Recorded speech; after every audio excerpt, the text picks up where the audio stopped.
اعوذ باللہ من الشیطان الرجیم، بسم اللہ الرحمن الرحیم۔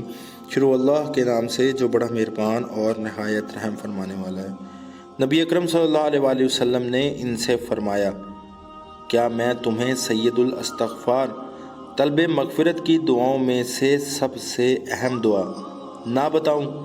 وہ یہ ہے جس کا ترجمہ ہے، اے اللہ تو میرا رب ہے، تیرے سوا میرا کوئی معبود برحق نہیں، تو نے مجھے پیدا کیا، میں تیرا بندہ ہوں، میں اپنی استطاعت بھر تجھ سے کیے ہوئے وعدہ اقرار پر قائم ہوں، اور میں تیری ذات کے ذریعے اپنے کیے کے شر سے پناہ مانگتا ہوں۔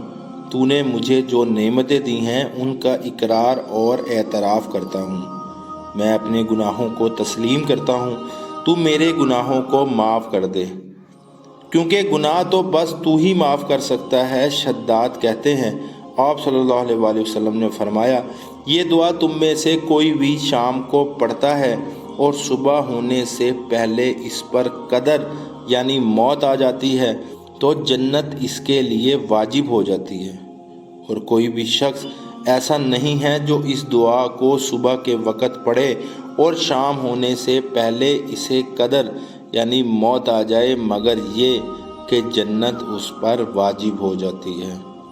سبحان اللہ۔ یا اللہ ہمیں بھی ایسی دعائیں پڑھنے کی توفیق عطا فرما، آمین یا رب العالمین۔